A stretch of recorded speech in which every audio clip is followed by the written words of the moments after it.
Housekeepers who worked in casinos/hotels. What's the weirdest thing you walked into? A couple came to this luxury dude ranch I worked at and spent over $5,000 to stay there, only to not come out of their room the entire time. Went in to clean the room when they left and saw incredibly expensive unopened alcohol and boxes of frisky toys around the room. On the bed, they left a note that said, "Enjoy."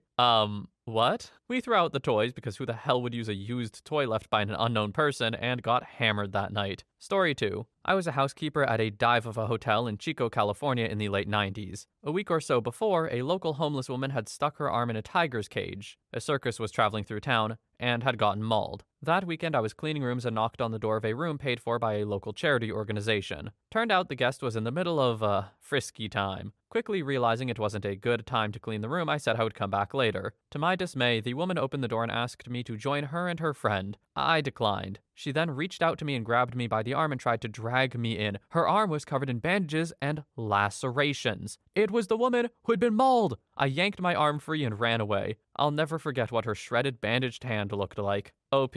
Were you essentially harassed at work? Yes. But you did miss the opportunity of a lifetime here. What an insane story that would be. Like, oh yeah, the woman who got her arm mauled by a tiger, yeah, I slept with her. What? That would be insane. Story 3. Hotel worker. Had an American guy come into our hotel, meant to be staying for 3 days. Went into his room and never left the room in over 2 weeks. He kept phoning down to extend it. The strange thing was he had the same routine every day. Around 8 a.m., he would order 8 bottles of beer and 20 cigarettes to be sent up to his room. He'd sign the check off to his room for the beers, but had to pay cash for the cigarettes as they came from the hotel shop, which wasn't owned by the hotel, therefore wasn't able to be charged to the room. The cigarettes came to around £11, and he would give us a £20 note and told us to keep the change. Lunchtime rolls around and again, 8 bottles of beer and 20 cigarettes. Come dinner time again, another 8 beers, but 40 cigarettes this time, assuming to keep a stock for when the shop is closed at nighttime. This happened every day he was staying with us. No one ever saw him leave the hotel, so assumed he had a stack of £20 notes to pay for his cigarettes. He also instructed housekeeping not to clean his room. When he eventually left, the maid was greeted with hundreds of empty beer bottles, the bin was half full with cigarette ends and ash, and the room was left remarkably clean,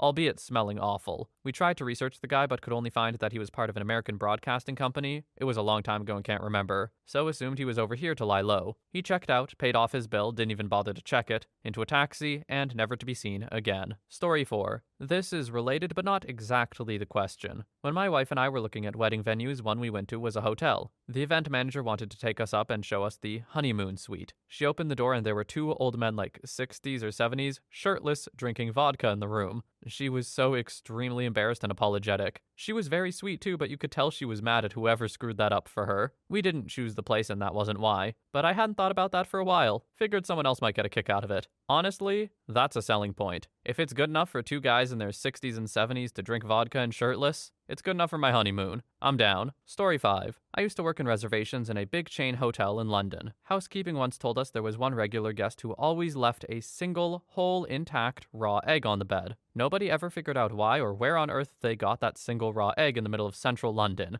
Grocery stores aren't frequent in the area and they certainly don't sell eggs by the one. Story 6. I worked as a concierge for an upscale hotel, so naturally, because there wasn't a line for my desk, I fielded complaints regularly. One day, a woman, very nice and patient, rare, calmly explained to me that her 5-year-old had opened the door to their bathroom and there was a housekeeper pooping in there. The housekeeper and the boy screamed so loudly that I had already gotten noise complaints from the adjacent rooms. Needless to say, that family got a free night and an upgrade. Story 7. Had a teacher who was the manager of a Marriott in Germany for a while. She has wild stories. Once found an anaconda in the bathroom wrapped around the shower curtain pole, pulled naked devil worshippers out of the pool at 3 a.m. when the pool closed and they refused to get out, they weren't even guests. Saw the janitor with a wheelbarrow, a hose, and a shovel. He went somewhere, went to lunch, and came back. After his lunch, she followed him and asked what was up. He didn't speak good German and just said, "Cleaning up African ladyleg." Turned out some lady had jumped from the top floor of one side of the building. Hotel was kind of like an L shape, one side higher than the other. She hit the emergency ladder on the way down and had her leg torn off before becoming mush on the roof of the other side of the building. He had shoveled most of her into the wheelbarrow at this point. Was just working on getting her leg unstuck from the ladder. That janitor does not get paid enough for that, I guarantee you. Oh boy. Story 8. I was a night auditor. This one starts out benign enough. My shift starts and I have a small line.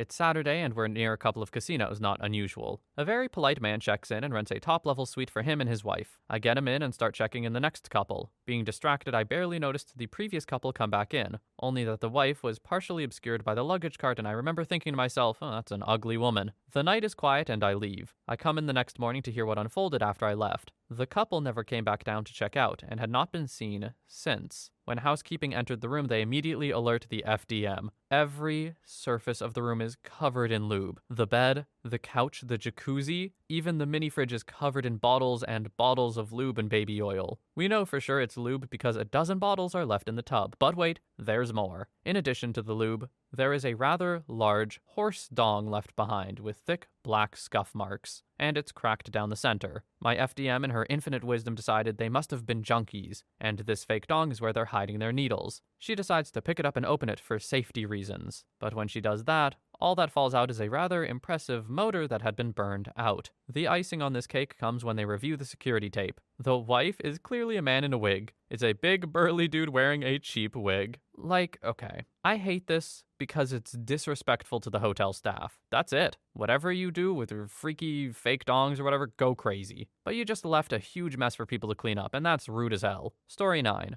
I've answered similarly before, but here's a brief summary of my favorites. 10 plus years in hotels. Duffel bag with $10,000 in cash. The security guard who found it returned it. Once we had a guest that was the focus of a counterfeit investigation. How did we know this? The agents who were investigating them rented a room near theirs and told us. Why the hell they thought that was a good idea when hotel workers are gossipy, I don't know. Somehow it must have worked out because the arrests were made a few days later. Worked in a hotel that allowed pets with a small deposit, so the number of animals was unreal. The dogs or cats were fine, but what got my goat was the folks who tried to avoid paying the fee and pretended that they didn't have an animal. Okay, whatever, you don't like spending money any more than the next dude. But the problems arose when we needed to get into the room, maintenance or cleaning, and had zero idea of what to expect. Almost everyone who worked there had a story of being bitten by a dog at some point. On the further subject of unexpected denizens from the animal kingdom, we also encountered bears, young cubs, alligator, 3 foot plus in the tub, a Capuchin monkey, mean as hell, a box of chicks, apparently this is how they're mailed, in a freaking cardboard box, oh my god, the noise, etc. These were actually all from one particular guest who worked in the TV industry. The worst part about it was that cleaning his room was a crapshoot. He would swear blind he didn't have animals in the room, and then boom, alligator. So of course the poor housekeeper WTF's out of there, and then dude would get home at around 10 to 11 p.m. and scream at us about his room not being cleaned. We would explain that we don't clean rooms with loose wildlife, and he would categorically deny that there were any animals in his room, point blank, over and over, even if we had pictures. It was frickin' bizarre. Also disturbing was the trend of people abandoning animals. Dogs, cats, and once a goddamn blue macaw. Like, what the hell, dude? Getting away from animals, it was also pretty common to find guns. I was working in operations in this hotel around the time of Sandy Hook, and we found several. Our working theory was that people felt unsafe and started carrying, but they weren't used to it and inclined to forget them. We generally would give it a few hours and then turn them into the cops if no one came to claim it. Once found a gun that was so damn old it was basically rust and dirt. That one freaked us out badly enough that instead of waiting for the officer that worked our overnight security to swing by that evening, we called to have someone pick it up. None of us knew much about firearms. Our fear was that if it even had bullets, there was the risk that it could... I honestly don't know. Do guns explode? I have no idea. But I also don't know why anyone would have carried it around. I doubt it could have fired. Depending on the hotel, adult toys are so common we don't even think about them. Just trash them. Honorable mentions. Fake IDs, not for underage drinking. Dude was older. All kinds of drug paraphernalia. Unexpected dead people. Oh, and the cat hoarder that had 14 cats in a small 300 square foot room. No litter boxes. Hotel had to hire a biohazard team to clean that room when she was evicted. They did it in full hazmat suits. Story 10. I was an IT guy for a casino. Got a call that a guest couldn't get his device connected to the Wi-Fi, so I go up and give him a hand. Come to get his tablet connected. He's in the room. Older guy, 60 plus, wearing a pair of gold booty shorts. He's got 3 girls. IDs meant they had to be 21, but they weren't much more than that in there with him. Thongs and fuzzy high-heeled slippers, topless, shameless. They wanted to connect to the iPad so he can play some video to go along with the game they're playing. Couple bags of toys and tubes of stuff scattered all around the room. Two of the girls were getting impatient and already playing with each other by the time I got there. I've got my own frisky preferences, so who am I to judge? Got his stuff connected and they were able to get his movie and got it playing on the TV in the room. He tipped me a small baggie of Molly and a couple $100, all in 50s. I took the money and let him keep the drugs. Find out later he was a VIP card member. Typically dropped 20 grand or so on the tables. You know what? Of all the ways to spend your fat stacks, I don't hate this one. You're not hurting anyone at least. Have fun, rich old dude. Have fun. Story 11. I used to work on a military base as a housekeeper. I was there for about a month and a half. One time someone checked out early, so I had a room added to my list. Knocked, went in, and there was blood everywhere. I immediately called down to the front, I need help now. I was new and I was not prepared for this. Blood everywhere. It had soaked down through the duvet, layers of sheets to the mattress. There were bloody handprints everywhere, on the mirrors, on the headboards, on the back of doors, showers, carpets, the kitchenette, in every crack and crevice of the bathroom, on the showerhead, everywhere. Someone had decided to have a finger painting session during the time of the month with their boyfriend. Turns out, some brass's daughter had got a room while visiting dear old dad and had her Tinder date over. Daughter had enough foresight to tell her parents that she was on her period and may have bled through the bedding, but she was scared and didn't know what to do. When we said her date was accountable too, she claimed that she 100% didn't have anyone in the room with her. It was $1,800 to clean that mess up, and her dad was losing his mind over it, yelling and screaming the whole time. They kept saying there was no way that it should cost so much, calling us liars. After sitting in and listening calmly, after being screamed at, my boss slid over the pictures to him, and from that point on you could hear a pin drop. He got out his checkbook, wrote the check, and quietly left. Story 12. Wasn't a housekeeper but worked as front desk for night shift. From 11 p.m. to 7 a.m. in a small, 20-room hotel plus restaurant. We have a regular customer who used to arrive at around 3 or 4 a.m. Always ringed up before arriving because he demanded help from the staff for his luggage, and asked everyone to call him Doctor. One night he asked me to take the TV out of his room. I offered him a TV-less room, but he insisted on just removing the TV. Another time he arrived alone as usual and stayed for 3 or 4 nights. Last night he filed a complaint about someone from the staff sneaking into his room, drugging him and sleeping with his wife. Dude implied that there had been banging. The weird part is that he arrived alone and that night, the only customer in the whole place. It was only him, the guy working as handyman who was in the restaurant at the time, and me. No one saw him go in or out with anyone. When he left his room alone at 4 a.m., I entered to see if everything was in order. He had put the sheets in the tub and were soaking wet. He ripped the pillowcases and tried to flush them in the toilet. There was a lot of red yarn on the floor. No signs of anyone else. It bugged me to this day because I don't know if he was psychotic or what. Other time, one of the housekeeping ladies called me because there was a bed that looked as if Jack the Ripper had unalived someone and it was covered in blood. Really strange. Yeah, that doctor seems like they weren't quite, I don't know how to phrase it. They weren't quite all right. I hope they're doing better or have some medication for whatever was going on. Story 13. Not a housekeeper, but I was a bartender at a Marriott hotel years ago. Along with regular bartending duties, I also delivered bar orders as part of room service. One night I received a typical order. Wine, beer, from a room that called down to the bar. I brought the drinks to the room and was greeted by an early 50s man wearing a white robe. He greeted me and asked me to place the drinks on a dresser fairly close to the door. As I went to place the drinks down, I noticed that the bed had between 10 to 13 fake dongs laid out neatly along the foot of the bed. The sizes ranged from normal to horse. They were evenly spaced and all facing towards the headboard. While he was signing, I made my way to the door, and as soon as he handed me the book, I smiled and said, "Thank you, have a great night." He just smiled and that was that. 0% acknowledgement on his end. Story 14. I'm late to this because I'm working overnight at a hotel tonight and I just woke up. I've been a hotel manager for about 5 years. A year of that was spent in housekeeping. And the worst was a chick who had overdosed on something and smeared crap literally all over herself and the bathroom. The smell was indescribable. There were fake dongs and syringes everywhere too. Her boyfriend tried to call us and say she had just forgotten to take her insulin that night. I think I showered like 10 times after work that day. Most recently, the weirdest thing we found was a cat. Some jerk had left a cat in his room and trashed it.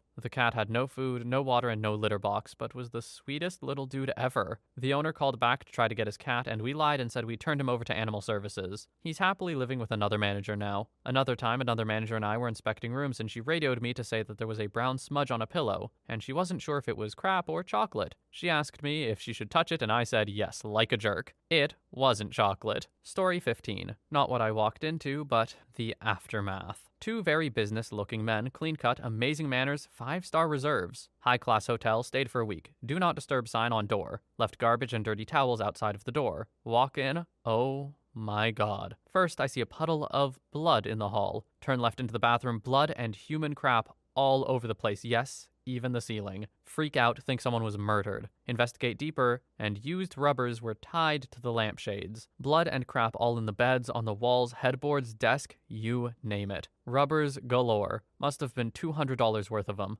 Dirty bottles and toys, if you know what I mean. It was freaking terrifying. Hazmat came in to save the day. Got a $100 tip. I can't put into words everything I saw that day, but just imagine. Yep, that is a horrifying sight to walk into, and also just once again, inconsiderate. If you're gonna be turbo freaky like this, clean up your own stuff, man. Or at least have a plan to make it easier. On the ceilings? Really? On the ceilings? You're disgusting. Story 16. So I was doing one of my few overnight desk shifts at a hotel. It had been a fairly quiet night until this point. I go into the server room behind the desk and there's water pouring from the ceiling. Like literally just pouring out all over the computers. I call my on-duty security guard and my management team, who tells me to have my security guard go into every single room above the server room until they figure out where the water is coming from. He finally figured it out around 4 to 6 floors up. So he gets to the room and sees water spilling out from under the door, so he knocks. No answer. Repeats this a couple of times. Deadbolt was locked, so the master key was useless. He finally gets in. Maintenance came up with the deadbolt key thing, and this dude is laying on the bed, stark naked, spread eagle. This was a big dude, by the way. And there's a lady of the night also naked, passed out in the shower with it on full blast and her butt over the drain. She flooded 5 to 6 floors of rooms, 1 room per floor, all the way down to the server room. Story 17. I will never forget this one room I had to clean as a housekeeper. It was one of my first jobs. I was 16. We were given 30 minutes max per room, and I walked in and immediately radioed my manager, letting her know, I'm gonna need longer. The stench smacked me in the face immediately.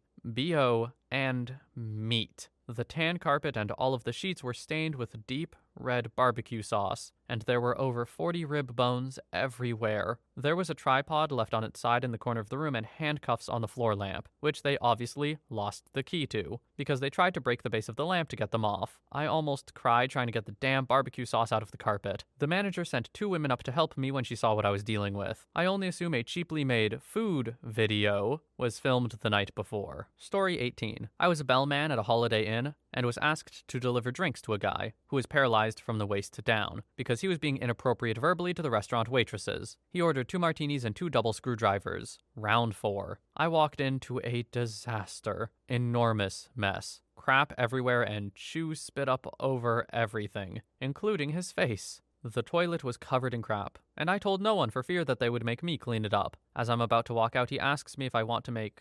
$50. Nothing frisky, so he said. I said, sure, because I'm a high school student and $50 would be awesome. I trust that he wants nothing frisky, and luckily he asked for me to go to his van and get him some clean clothes. That was it. He was clearly living in this van. The whole thing was full of clothes and crap scattered everywhere. I bring him back the clothes and he actually gave me $50. I come back to work the next day and it turns out he wanted waffles at like 2 a.m. He cussed them out so bad when they said no that they finally kicked him out. A tow truck shows up to pull his van to wherever. Remember, he's paralyzed. From what I was told, this dude wheeled his chair to the tow truck, stands up, and climbs into the passenger seat. Turns out he just divorced his wife and was traveling around the area getting all screwed up and being ridiculous at various hotels. Best of luck to you, sir, and thank you for the $50. Story 19. In the 80s, my aunt was a maid at a hotel, but was on holiday when this happened. She was Polish and didn't really speak English. She just made enough money to travel with her husband and friends to Vegas for vacation. As the night went on in the casino, she decided to go to bed. As she took the elevator, it stopped 1 floor up and 2 huge black dudes in suits walked in. I mean, like, ceiling high. And a short black man came in with them, smiling at my aunt. They pushed the penthouse button. As my aunt was, well, scared of black people back then, especially the 2 huge dudes and a grinning stranger, she started panicking, talking to them in Polish to not hurt her and giving them her watch. The men were obviously really confused, but the short one couldn't stop laughing. As the elevator stopped on her floor, she ran to her room, glancing back at the elevator. She noticed the men were checking which room she was in. Of course, she panicked and didn't sleep all night. Kept talking to her husband about how she was almost kidnapped or whatever, but nothing happened all night. In the morning, someone knocked on the door. As they opened it, a hotel employee said they got a gift from someone. It was a huge bouquet of roses. In each rose was a $100 bill and a card saying, "To the crazy lady from the elevator, thanks for the watch. Eddie Murphy." True story. Imagining Eddie Murphy laughing in this situation is incredible. And honestly, I believe it. I don't know why, but I just believe this story. First of all, it's more fun to believe it's true. Second of all, I do kind of see it happening. The idea that this Polish woman who doesn't speak much English would be scared of all black people is, while amusing, also not super inaccurate. Prejudices really be weird, man. They don't make sense. Truly hilarious, though. Anyway, I hope you enjoyed this video as much as I did. I thought these were some pretty good stories this time. And I also hope you have a wonderful day or night, wherever you are. I will see you in the next one.